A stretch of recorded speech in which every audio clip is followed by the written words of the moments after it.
Hello and welcome back to the Lifetime ISA series of videos that we've been doing. And today it's time to show you what we are going to invest in our Lifetime ISA. If you haven't seen the previous videos, please go back and have a look at those. This is building towards this moment of choosing what to actually invest in. Little disclaimer for you, we are not financial advisors. This is not financial advice. This is our opinion. This is what we're doing for ourselves. For me, opening my Lifetime ISA. So please do your own research and form your own opinion as well. Now, normally we would just go and buy a Vanguard index fund. We've done plenty of videos, I don't know if you've seen them, on the difference between the Vanguard FTSE Developed World, excluding the UK, and the Vanguard Global All Cap Index funds. However, the plot thickens. In the Hargreaves Lansdown Lifetime ISA, they charge you differently depending on whether you have an index fund or an ETF, an exchange traded fund. And that makes a big difference, doesn't it, Katie? The fees. Yeah, fees are crucial. So with Hargreaves Lansdown, they have capped the account fees, meaning what they charge you for having the account, at £45 for if you have ETFs. They do not have a cap on index funds. Unlimited. Now for both of them, they're charging you 0.25%. So the percentage they charge is the same. It's just when you get to a certain amount, which is £18,000, then they, in terms of how much you have in your account, then you don't pay any more fees on the stuff above that. So that's when that £45 will kick in, the cap will kick in, and that keeps you safe, and that will take you, if you're investing the full Lifetime ISA amount, probably 3 to 4 years to get to that point. Now, you're still going to pay annual management charges in just the same way as you would anywhere else. If all of this is confusing and you have no idea what I'm talking about, annual management charges, you have to pay to invest. How does this all work? Come to Rebel Finance School, our free 10-week course. We take you through everything right from the beginning when it comes to investing. Now, we normally invest in index funds, and you're probably thinking, well, what is the difference between an ETF and an index fund? An ETF is what's called an exchange traded fund. And what that means is the fund itself is floated or put on the exchange, and then you buy shares in that fund on the exchange. What that means to you is you can trade in and out very quickly. So it has instant prices. You can trade in and out very quickly, whereas on an index fund, it can take up to 3 days to buy and sell your units and move out of them. That's the key difference. Now, for us, we are long-term investors. We buy and we hold over the decades. So we don't really care about being able to trade on a day. We're not traders. We invest over the long term. So that benefit is not one we're normally interested in.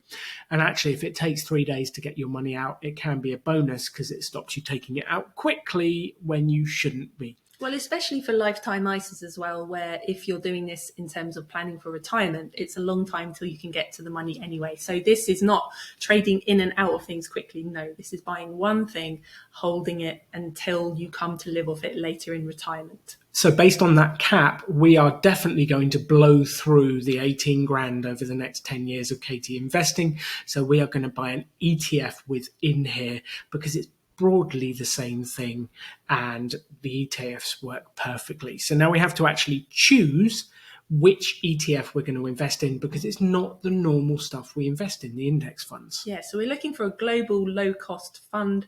Well, how do we do that? How do we find one of those? Let's go to Hargreaves Lansdown's site and log in and find out what the options are. So here we are logged into my Hargreaves Lansdown account, and it's time to actually choose what we're going to invest in. So we're under the Deal Now option here, and we are looking for an ETF because they are the ones that have the lower fee. So I'm going to untick all of those and think, okay, I want an ETF. And it says search investments. It's like, well, what do I want? It's almost like you need to know what you want to look for it, rather than using this as a way to explore and see what the different options are. Now, there is a way that if you go to the top of the screen, it says investing, and then within that you can select ETFs and then choose which one from there. But even that, like the search function, Hargreaves Lansdown, I'm not impressed. Like, it's not that easy to search for a global low-cost index ETF, which is what I'm looking for. And just to add in, we are not sponsored by Hargreaves Lansdown. We're actually doing this because Katie's birthday was a few days ago, so we needed to open a Hargreaves Lansdown lifetime ISA before she was 40, because this one's for under 40-year-olds, which you just sneaked in. Yes, I did. And I can really understand why people go for sort of the default option or the recommended funds that these companies do, because it can be overwhelming and it's hard to find. If you know even what you want, it's hard to find it because you can't just search low cost index fund. So what we're going to do is, we know that we like Vanguard as a provider of ETFs and index funds. Obviously we're going ETFs this time. So what we're going to do is we're going to switch and do our research on Vanguard's site. But before we do that, I just wanted to show you. So if we know we want Vanguard, I'm just going to type Vanguard in here, press search, and this is an overwhelming number, and you can't. It's showing me ESG funds at the top, it's showing me corporate bond funds, it's showing me the UK funds, which even that from the name is not obvious, but I know from my own research in the past, I've spent a lot of time researching Vanguard, that this is UK funds only. Which FTSE is the Financial Times Stock Exchange 100, so it's the 100 biggest UK companies, the 250 biggest UK companies. But there is an overwhelming number of funds when you go through this and actually have a look at it. Yeah, so what we want to do is we want to use a more sophisticated search function, which Vanguard has a really good one on their site. So I'm going to switch over to Vanguard's site now to say, okay, of these many ETFs that they have, which one do we actually want to buy? So let's go to what we offer, and then it says ETFs here. And what I really like about Vanguard's site is that more sophisticated search function, because you can choose which type of asset you want, like equities versus bonds. You can choose. Well, let's go through it from the start. Yeah, so this is saying choose individual funds to access specific markets. That's what we're going to do. And you can see even Vanguard has their ready-made versus building my own portfolio. We're going to stick with the building my own portfolio. Check out our other Vanguard videos that we did that explain why we are not fans of the ready-made portfolios. Basically, it's higher fees. We don't like high fees. So what are we going to do here, Alan? Filter by asset class. We want to focus on equities because we're in this for the long term from growth, and there's kind of two phases in life. One where you're earning money, which be 100% equities, and then one when you're spending the money, which you might want to introduce some bonds into your mix. So we're going like, we don't need this money until retirement, so it's equities and ETFs are the two quick filters. And then on the left-hand side, we have the fund filters. So we're going to go for global, because our philosophy when investing is to invest in the whole world. We're not picking specific markets. We're not saying, oh, I think Asia Pacific's going to do well in the future. We're going for a global index fund. Because we're not smart enough to pick individual countries. We haven't done the research. And you're basically gambling that one country will do better than another. Well, exactly. Even if you had done the research, no one is able to predict what's going to happen. So I left my crystal ball at home. Did you? Okay. So risk level, I'm going to ignore this. Risk level is just being confused in the finance industry with volatility. We think this is a load of bunk, so we're going to ignore that. But this is the really critical part here. Management type, active versus index. Active, no, avoid. Come on Rebel Finance School, you'll find out why. Index funds, that's what we want. We want to track a market. We just want to invest in everything that you can find in that market. And then the second one is share class. You have accumulation or income distribution. Accumulation is where it takes your money and reinvests any of the dividends. If you're investing for the long term, this is what you want. When you come to live off it, you would have the income distribution, which means it takes the dividends and pays them out to you as a form of income so you can live off them. So if you are still earning, choose accumulation. If you're living off it, choose income and distribution. Katie is still young enough that we want accumulation ones. Just about. Just. So, having done all that, there's 4 results. This is way more manageable. Thank you, Vanguard, for having such a lovely search function. We appreciate you. So let's look at these 4 that have come up. ESG Global All Cap. ESG, what do you think of ESG funds, Alan? We're not fans of ESG funds. Basically, they strip out all of the companies that they believe are not ethical, sustainable, don't have good governance, and like one of the examples is one of the biggest companies in the UK, which is Diageo, which produces alcohol like Guinness and things like that. And I don't have any problems with people drinking alcohol or enjoying it. And if they do, I would like to make some money off their drinking. So we don't really believe in ESG funds for a whole host of reasons. Just watch our video on ESG funds or read our article about ESG funds if you're interested in that. So we can immediately write off the ESG fund. So there. we are down to 3. So here, top right, we have the FTSE All World High Dividend Yield. Now, what they've done is they've chosen the stocks that have high dividends, meaning that they pay out more in terms of dividends than other companies. And to me, that is a form of picking as well. I just want to own everything. I don't care if they're have more dividends, because I'm just reinvesting those dividends anyway. What I really want is to just own a little piece of everything, because then if you're excluding low dividend companies, maybe actually they're doing very well. So you've excluded something there. I don't want that. What do you think, Alan? Well, the classic example is a low dividend company would be Tesla. They don't really pay out dividends, so you're excluding them from your list. And they've been one of the fastest growing companies for a long time. You would have missed out on a huge amount of growth. So just avoid that. The only reason you'd ever get that type of fund is if you're living off your dividends later on in life. Even then, we would say we would avoid it, and we would buy the whole market and then sell off a little bit of the shares and live on the dividends.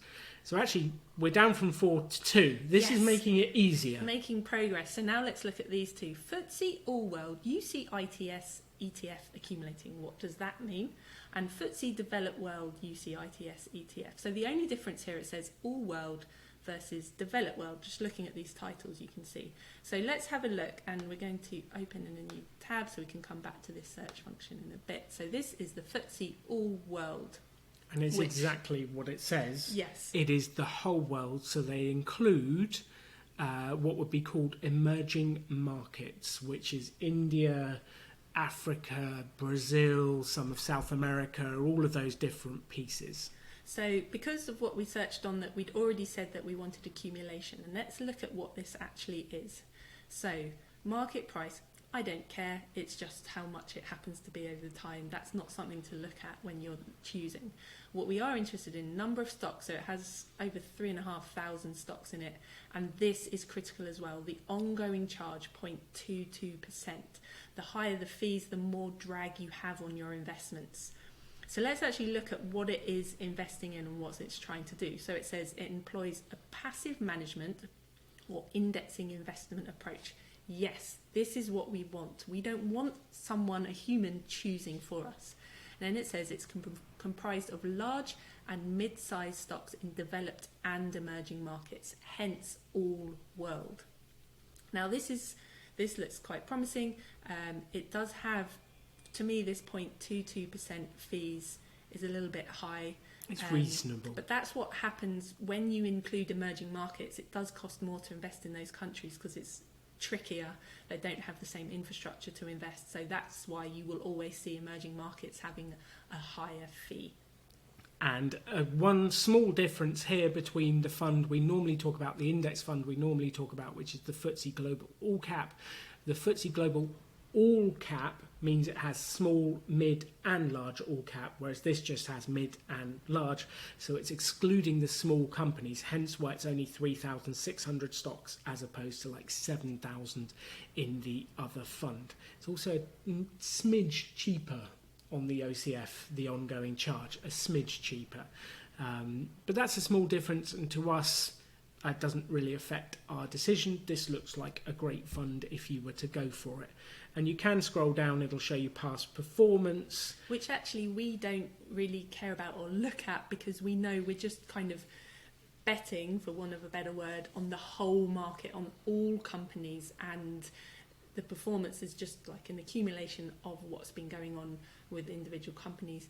But this is the whole market, and if you're invested for the long term in a low cost global index fund, it will go up on average for the long term. We're talking decades here. And if you're geeky, you can look at the portfolio data and it will actually tell you the number of stocks, the size of the business, the prices, the return on equity, all sorts of different information. This is an interesting bit, which is the region exposure. So you'll see most of your money is in North America, which is Canada and the USA, as it should be, because they are the powerhouse economies. Not the Canada, sorry, USA. Sorry, Canada, we love Canada. You. But you can't sustain economy on maple syrup. We're going to get a lot of hate mail for that. Love you, Canadians. Europe is 16%. Pacific, which is like the Asian market, is 10. You've got emerging markets, Middle East, a tiny amount. And you can see actually the specific countries, which is the USA, Japan, the UK. Shout out. You can see the split. Canada, 2.5%. Go on, Canada. So this just and helps it just you goes you down, shows you what's in there. which just helps you to understand what there is in this fund, and we're going to plan a future video really delving into the specific differences between these two funds that we're considering here. So let's go back to the other fund. So you've seen the first one, which was the all world. Let's open up the second one, which is the full fund details, and we're going to open that in a new tab so that we can see that. So here we are with the FTSE Developed World. I think one thing just before, whilst that's loading, is at a glance here you can start to see what's going on. So both of them are global, risk level ignore, both of them management type index, number of assets. So this one's got 3,764. That's a good chunky number of companies, and this one has 2,100. So again, this is something you want to look at. It needs to be a fund that has lots of companies invested. And the reason for the difference here is because this one does not have the emerging markets in, as we'll see. And then I like this because at a glance you can see what the charge is as well. And as we said, this one includes emerging markets, hence it's more expensive in terms of the charge. This one is a little bit lower because of that. So let's go and have a little look and understand more about what this one is. 0.12 makes me a lot more excited. I don't know about you, but I'm thinking like, oh, that's half the price. I'm leaning towards this one, Alan, as well, yeah. So again, market price, you might look and be like, well, maybe I should get this one because it's cheaper. But it's irrelevant. It's just how much is in there divided by the number of units and then, or the number of shares for an exchange traded fund, excuse me. So it's like, it's comparing apples and oranges. You cannot look at the two and be like, well, this one's cheaper, I should get more of that. No, that is irrelevant. So it's got 2,100 stocks. It has an ongoing charge of 0.12. It's a passive fund. It tracks the performance of the FTSE Developed Index, which we actually own a large portion of the FTSE Developed World ex-UK, which is the index fund equivalent. So this one includes the UK, the one we normally buy doesn't. Not because we don't want it, just because there isn't an index fund that does include the UK, because they expect UK customers to own a segment of that separately anyway, which we just want a global tracker, so we don't even have to think about rebalancing. But they were pandering to the financial advisors when they created that one. So I think then the key here is it says that it's comprised of large and mid-sized company stocks in developed markets. So if you remember in the previous one that we looked at, it said it's more or less the same thing, the big exception being it said in developed and emerging markets. So the one we just looked at is the same, it just has the emerging markets in it as well. This is just developed. And if we go to this, it will show you North America, Europe, the Pacific, which is the developed markets, mainly Japan, and then you'll see it's missing completely emerging markets. It's just gone. And you've got the same top ones because it's the United States, but you'll see that's a slightly bigger percentage than the other fund, and that's because your money's not split across all these other areas. The UK was 3.8% of the last fund, but it's 4.2% of this fund because more of your money is spread across the developed countries. For us, that's not a problem. Some people would say, I want to own developing countries because maybe they'll grow faster in the future. That comes back to a crystal ball moment again of working out what's going to do best. If we were really sticking to our own philosophy, we'd go for the global fund. Well, I think it's a toss-up, isn't it? Because on the one hand, you've got the global fund. Of course, you're investing in the whole global market. But the other really key thing that we looked at when investing is the fees. So I'm actually, Alan, leaning towards developed world because it has those lower fees, and because emerging markets is actually, you can see the difference here. So there's an extra, what's that, 1,600 companies in here that is the emerging markets. But proportion-wise of the fund, emerging markets was, hold the line, 9.7%. So these funds are very similar. You're just paying that little bit difference more in fees to have those extra emerging market funds. So I think we should go for developed world. What do you think, Alan? Let's do it. So let's show people how to find the developed world on Hargreaves Lansdown site to make it easier. So this 4-letter code here is vital in terms of finding the ETF when we go back to Hargreaves Lansdown. This is just like the code that identifies this ETF fund that we want. So I'm going to go VHVG. Back here. Stay logged in. Stay logged in. And I'm going to see, hopefully, if I just put VHVG in here and press search. And there it is. So you can see what it says there. If you're so inclined, you can view the fact sheet, which will be very similar to what Vanguard have on their website, saying, do you want to add this to the watch list to see what's happening with it? Do you want to create an alert, presumably for different price points? Or do you just want to invest? So you're going to click what we need to do. Invest. So there you go. You've seen which account we have chosen, which fund, VHVG. We chose the Developed World Fund for Katie's account because we're investing for the long term.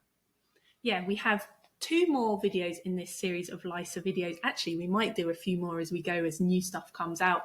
And those 2 videos are, firstly, encouraging young people to get in on this game. This is such a tax efficient way of investing. Essentially, there is no tax if you're a lower rate payer. Watch the previous videos to explain why we say that. But get young people in on the game. This is such a good way of investing for their future. So share that video with anyone you know that's like 16 to 24 to get them excited about it. That will be coming up next. And then we've got a final video about the differences and how you might use a lifetime ISA to save for a house deposit as opposed to long-term investing. So that's the whole series. If you've enjoyed the series, please do hit like and subscribe. It means a lot to us. Or leave us a comment and say what you've enjoyed. I love the comments and I love the questions, so keep them coming. Yes, some of you have said we talked over each other a lot in earlier videos, so we've tried to avoid doing that in these videos. So please do put comments, tell us what you think. It keeps us alive and it keeps us producing content for you. See you next time.